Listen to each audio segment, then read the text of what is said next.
Pierre Perret est bien au-dessus de ça.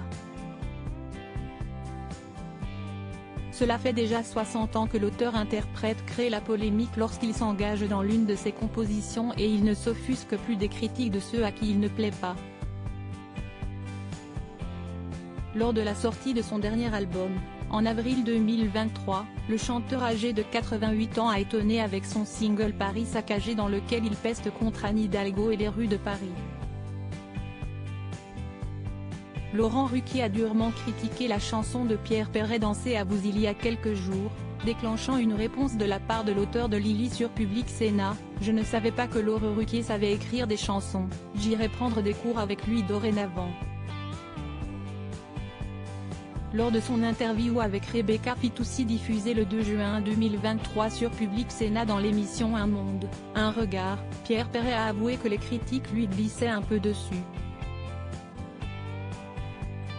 Laurent Ruquier avait notamment attaqué le clip de la chanson « Je n'attends pas un clip aussi mal fait, une chanson pas très bien écrite » avait déclaré l'ex-comparse de Léa Salamé. À Rebecca Fitoussi il a simplement avoué « J'ai dépassé tout ça depuis très longtemps, si ça le soulage, si ça lui fait du bien à Ruquier, tant mieux. » À bon entendeur, Pierre Perret pense souvent à la mort dans son dernier opus. Pierre Perret n'a pas seulement sorti les griffes, il a également abordé le sujet de sa disparition. Je suis venu vous faire mes adieux provisoires.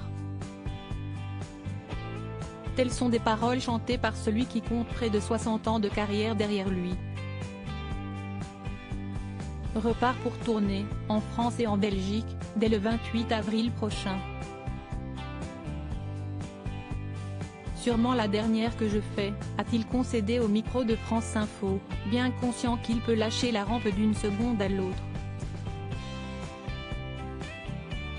Auprès de nos confrères de France Info le 17 avril dernier, Pierre Perret a notamment évoqué son rapport à la mort.